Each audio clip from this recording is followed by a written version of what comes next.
Hola, ¿qué tal internautas? Yo soy Jaciel Hernández, estudiante de la Normal Superior de Ciudad Juárez. Estoy estudiando para sexto de inglés y hoy les voy a hablar de la desvalorización de la labor docente. Cómo hemos ido involucionando a través de los años. Cómo pasamos, bueno, aquí tenemos lo que es la evaluación docente. Los subtemas o temas que vamos a tocar un poco, no se alcanza a ser legible, pero va a ser cómo pasamos de mesías a acarreados políticos a ser finalmente los pobresores como somos conocidos hoy en día. Bueno, pues el docente como mesías. En las épocas de antaño, los docentes eran conocidos más que nada por ser quienes tenían la razón. Nadie tenía derecho a contradecirlos. Si un docente decía algo, era lo que el docente decía. No se podía contradecir. Incluso en aquellos entonces de la época más antigua, la escuela más clásica o la escuela religiosa, era el docente y el padre, el cura de la iglesia. Muchas de las veces esta persona era la misma, entonces iban de la mano religión con escuela y, como dije con anterioridad hace unos instantes, no se le podía contradecir. ¿A qué venía esto? Pues el docente era el que tenía la última palabra. Si el docente decía que la tierra era plana, la tierra iba a ser completamente plana. Es por esto que no se le podía llevar la contraria e incluso los padres eran los que les decían a sus hijos: no le lleves nunca la contraria al profesor, porque el profesor es el que tiene siempre, a final de cuentas, la razón. Eran personas cultas, completamente estudiadas, siempre dedicadas y se enfocaban en aprender, proporcionar el aprendizaje, y que de esta manera los estudiantes o sus aprendices pudieran ir trascendiendo de generación en generación y algunos apropiaran la actividad docente. ¿Cómo pasamos de eso a ser arriados de la política? Bueno, conforme fueron evolucionando y transformando las generaciones y los procesos políticos, así como las reformas educativas y todo lo que se vino más adelante, nos dimos cuenta que los profesores no somos más que arriados hoy en día. ¿Por qué? Porque todos queremos asegurar como docentes una plaza. ¿Y qué mejor manera de conseguir una plaza que estando afiliados a algún partido político? Al PRI, al PAN, al PRD, al Verde, cualquier partido nos podía garantizar una plaza o incluso ser de mejor posición, un director, o ya meternos de lleno en la política y asegurar un mejor sueldo. Es por eso que los docentes hoy en día fuimos evolucionando poco a poco, y aquí podemos ver que educar es un acto político. Si bien la educación nos sirve para aprender de política, nos sirve para estar relacionados y para hacer crecer al país de mejor manera, pues como dije, también nos hacen ver como arriados, y hoy en día las personas ya no nos ven de la misma manera que nos veían antes. Ya nos cuestionan e incluso nos echan en cara que no ejercemos completamente nuestra labor docente. ¿Cómo pasamos ahora a ser los pobresores? Pasamos de ser profesores a ser pobresores. ¿Por qué? Porque ya hoy en día ya tenemos un sueldo carente, no tenemos las mismas prestaciones, e incluso se puede decir que ya ni siquiera tenemos pensión. No contamos con una jubilación, no tenemos un método de pago satisfactorio, puesto que en muchos lugares los pagos no llegan en tiempo y forma. Esto afecta completamente, pues ya el profe ya no tiene para crear material didáctico de calidad, ya no se puede tener del todo acceso a una labor docente, puede ser en base a las tecnologías.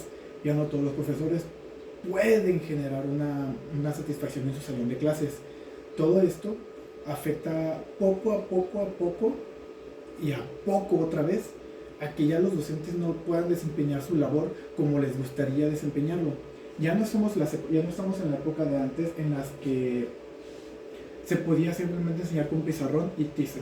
Debido a que nuestros estudiantes y las generaciones han ido evolucionando, ya no podemos conformarnos con el simple hecho de tener un pizarrón con tiza nuevamente, que la tiza está muy barata hoy en día. Ya ocupamos tener tecnologías, ya necesitamos traer buenos celulares para a veces poder mandarles ya sea un Kahoot o actividades diferentes a los estudiantes. ¿Cómo comenzó la caída del sistema docente hasta el día de hoy? Bueno, pues más que nada comenzó con la reforma educativa de Enrique Peña Nieto. Pues ya aquí la implementación de la reforma educativa y la reforma laboral, empezaron los exámenes de pertenencia. Estos exámenes comenzaron a juzgar muy fuertemente a los profes. La gente comenzó a cuestionar mucho su labor como docente y de esta manera, pues las evaluaciones generaron un clima de desconfianza y comenzó la desvaloración a la labor docente y el pueblo comenzó a cuestionar, el pueblo comenzó a decir, los profes no hacen su trabajo, los profes tienen todo arreglado, solamente llegan y se sientan en el salón y no trabajan como debe de ser. Bueno, pues la reforma educativa y laboral de Enrique Peña Nieto tiene varios puntos a destacar. Por ejemplo, tenemos el sistema de concursos en base a los méritos profesionales y laborales. Esto es para ocupar las plazas que iban estando libres o que se iban desocupando para que de esta manera nuevos docentes pudieran entrar en práctica. También se construirán reglas para obtener una plaza definitiva.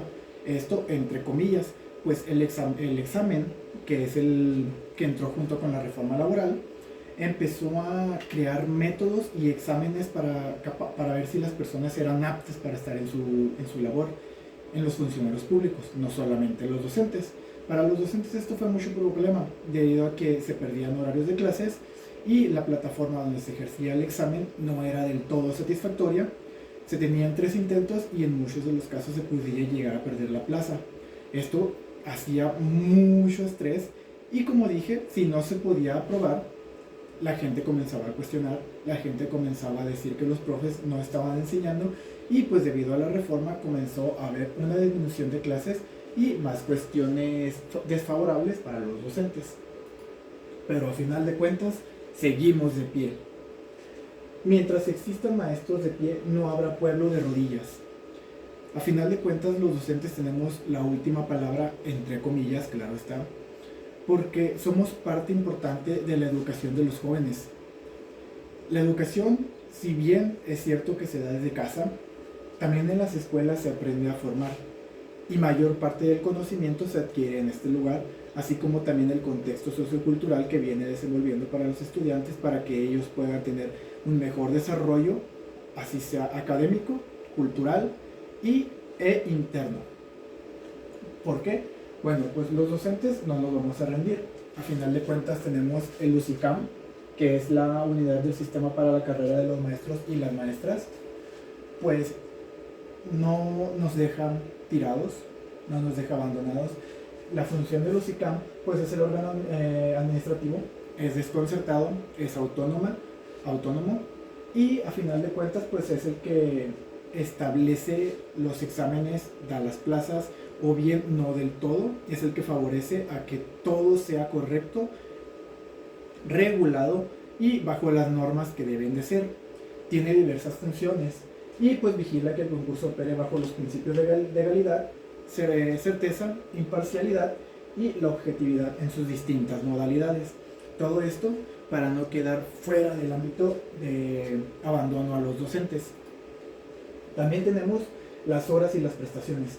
Los docentes hoy en día trabajan en promedio 30.6 horas a la semana, entre comillas nuevamente. ¿Por qué? Porque ya tenemos nuevas cargas administrativas. ¿No se supone que la docencia era solamente estar frente al grupo? Pues no. Hoy en día la docencia también genera mucho estrés debido a que tenemos las famosas descargas administrativas. Estas descargas administrativas son la descarga de calificaciones que, vaya a la redundancia, le pertenecían a los administrativos de las escuelas, las secretarias, a lo mejor a los directores, cerciorarse de que todo se haga y se opere correctamente. Ahora, aunque el director sigue teniendo esa función, los docentes son los encargados de subir sus propias calificaciones. Entonces ya no solamente tenemos que estar frente al grupo, tenemos que evaluar, revisar trabajos, meternos en ámbitos muy personales en veces de los estudiantes, porque para algunos llegamos a ser segundos padres y aquí es donde entra la pedagogía de la ternura, pero esto es punto y aparte. Entonces también sumémosle ese acto administrativo que no nos deja fungir completamente porque nos está generando estrés docente.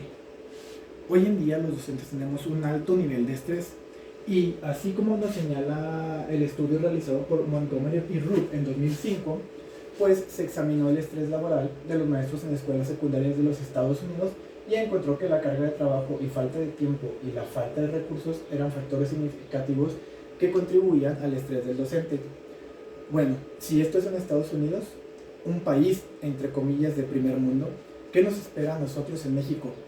No tenemos ese mismo enfoque a la docencia que tienen en un país más civilizado, entonces a nosotros nos va a ir mucho peor en un país como México, en el que las reformas se van cambiando continuamente, sexenio tras sexenio, y no podemos agarrar forma en una. También un estudio realizado por Kyriakou en 2001 en el Reino Unido nos mostró que las demandas emocionales de lidiar con estudiantes problemáticos era agotamiento emocional, y pues esto es clave también en el estrés docente. Entonces, tenemos mucho con lo que lidiar, estamos siendo desvalorizados y a final de cuentas tenemos mucho estrés docentes. Por mi parte, eso sería todo. Muchas gracias. Recuerden, aquí en este blog estaremos todos los estudiantes de inglés. Y sin más, aquí dejo mis referencias y muchas gracias.